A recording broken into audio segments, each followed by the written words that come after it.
Welcome back to another technical video. Today we're going to be going through your question, answering it, and hopefully finding that solution for you. Now, remember to stay just a little bit crazy like me, and hopefully you get to that resolution. Now let's continue on.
And that's it, guys. I hope this video has helped you find that solution that you're looking for.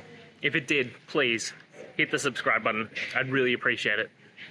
And until next time, I hope you have a good one. Cheers.